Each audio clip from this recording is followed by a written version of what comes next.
Welcome to the latest edition of the London Bus Museum Winter Refresh Update with your chairman, Leon Daniels. So welcome to episode 5 of the London Bus Museum Refresh. We've done a few things since we were last together. I think we're finally on the home straight. I hope so. The new, refurbished, remodelled, reimagined London Bus Museum.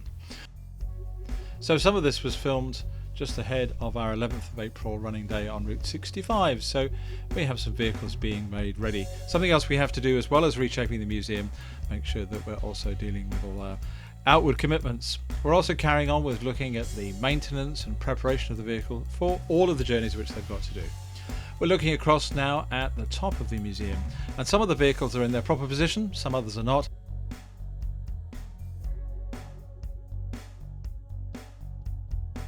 But let's talk about the opening of Brooklands itself. From the 16th of April, Brooklands is open on Fridays and Saturdays for outdoor attractions only, and the London Bus Museum is running bus rides. Then from the 19th of May, from Wednesday to Sunday, Brooklands is open, just Wednesday to Sunday, and again London Bus Museum will be doing our bus rides. The museum itself is not yet open. From the 21st of June, Brooklands itself will be fully open inside, subject to government restrictions. That also means the London Bus Museum rides will continue, but it will be on the 27th of June, when not only is Brooklands open, but the London Bus Museum itself opens. That, of course, is our summer gathering, your chance to come and see us and see what's been going on, see the new museum layout, and enjoy meeting all of your friends and vehicles and the sales stands and all the other attractions which we have. So some vehicles that you won't have seen before on display. 738J in its final resting place alongside the ambulance as part of the vehicle display. We're just in the process of getting the vehicles into their last possible positions.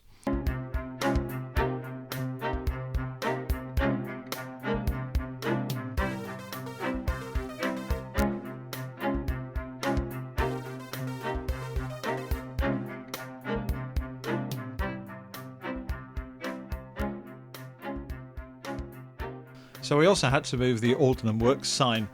Before they moved it upwards, somebody decided it'd be fun to work out an anagram. What sort of anagram of Aldenham Works could you make?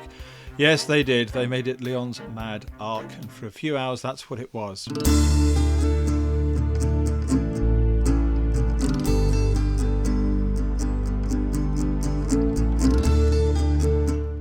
So now we're across at the shop and our automatic doors. We've now built this plinth which allows for the shop counter to be mounted above the concrete, just to try and keep the feet of our volunteers a little bit warmer during the winter.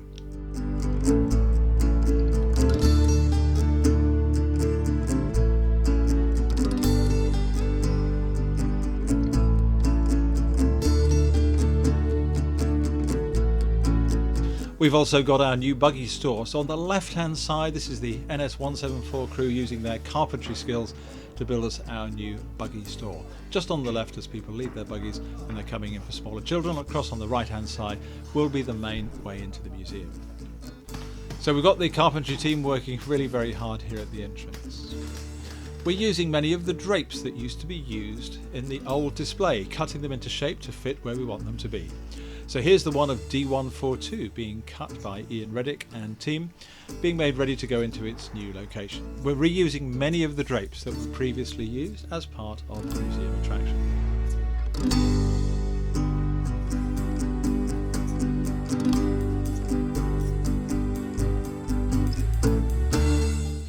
And here it is, now going into its place as part of the welcome bit of the entrance. D142 itself is in the workshop undergoing major restoration.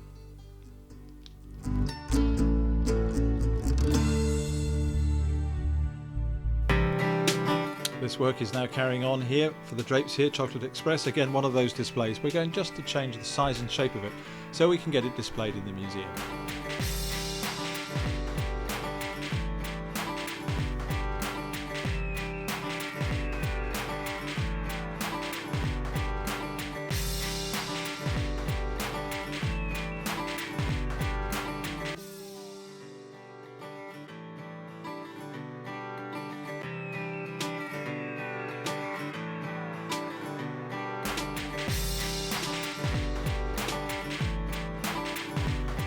And then came in our friends from Cubic. And what could they bring us? What on earth could we expect from Cubic? Well, here's what it is.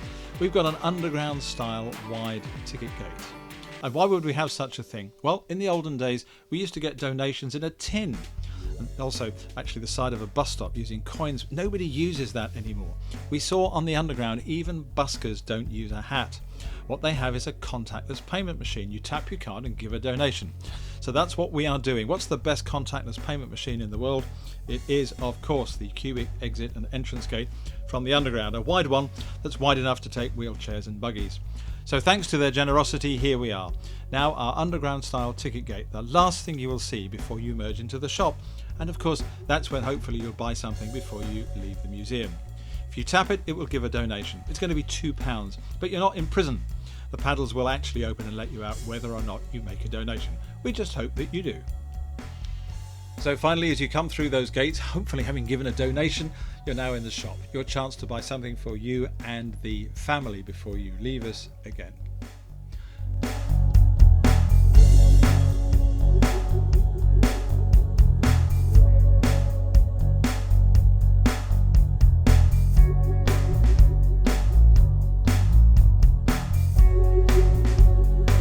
Thanks to Derek Hanlon, who already made a set of steps for us to see the canteen trailer, see inside it. He took it away and made a bigger job of it so we can have 2 sets of steps, one up, one down. Of course we need to do that because it's a one-way system, just gets more people this way through. Thanks to Derek, we've got this fabulous new set of steps ready to go. People to come and see inside the canteen trailer.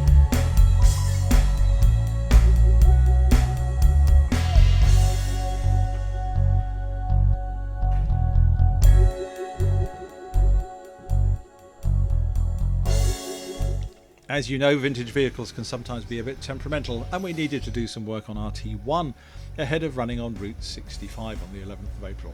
This particular morning, for reasons we really don't know, she just did not want to start. So I'm afraid we had to do the unthinkable and tow it and push it into the workshop using the forklift truck. All that was sorted with a simple electrical battery issue once we got it in the workshop. So on 11th of April, Route 65, it was there indeed, out and about in service with other vehicles. But just a chance to see the volunteers at work. And obviously this beautiful vehicle, which we're so proud to have, and so proud to have in our collection.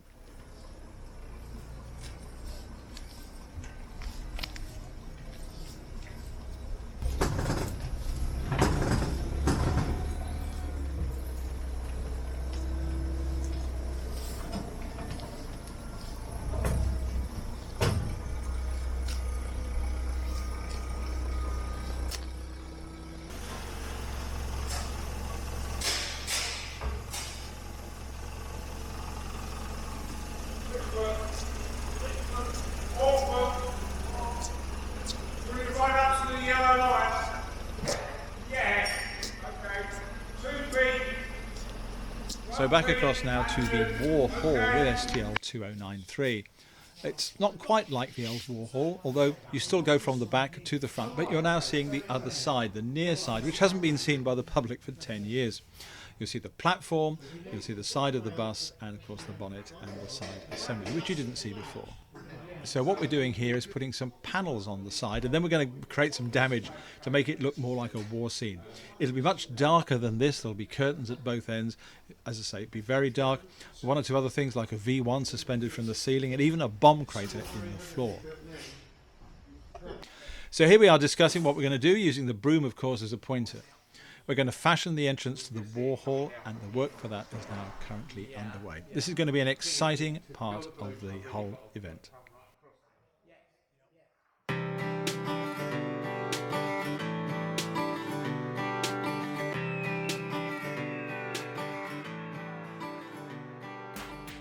So we're looking forward to having the driving simulator, the Sim L Bus, back in action. And here we have the team doing some work on it. But we're not going to be able to recreate that old tabletop that they used to use back at Chiswick. Looked like you were driving in thick fog and avoiding Matchbox route masters. We're going to have a big screen, and it's going to be like a movie. Not just any old movie, it's a film that we shot from the cab of a bus. As it happens, RM613. If you listen carefully, you can hear its AEC engine, but it won't matter for the children who are in the cab when they're driving it along. They'll be driving through the streets here in West London. It won't matter what you do to the steering or the pedals. This is the view you're going to get. Exactly what the children are going to enjoy, and I think they'll really like it.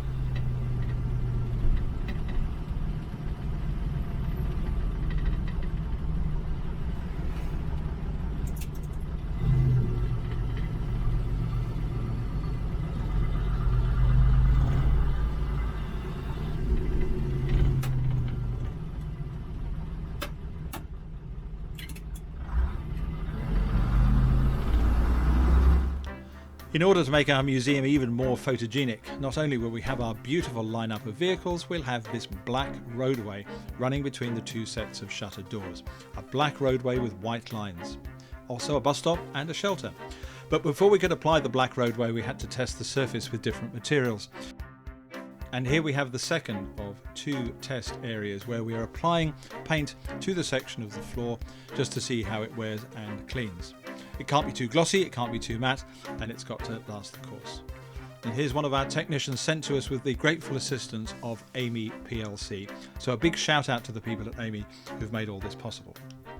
So as you can see, we've had some fabulous assistance from many of our friends.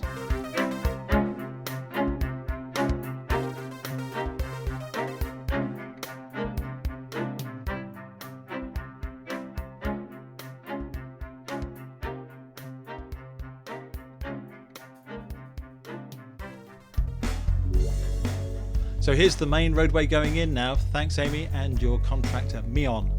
They're putting down on top of the primer, which has already been applied, the black roadway which will form this sweep across the museum. Be very exciting. And finally, for all of you, a taster of our latest exhibit arriving here at the museum thanks to the generosity of another of our friends, BYD. This is what the only remaining example of the two prototype electric single-decker buses that were allocated to Waterloo for routes 507 and 521 some years ago. It arrived on the back of a lorry, and here's EB2, which will shortly be into the museum and will be a working demonstrator of the new sort of electric bus. We'll be able to see the batteries, the electric motors and so on. We're super grateful to BYD for helping us complete the story that starts with a horse bus and finishes with a recent electric bus here in London. So that's been episode 5, lots going on. We can't wait to welcome you back to the museum, hopefully from June the 27th. So this has been episode 5, our regular video update for everybody who can't see what's going on at the museum. We can't wait to see you back in person, hopefully on the 27th of June or as soon as possible after that.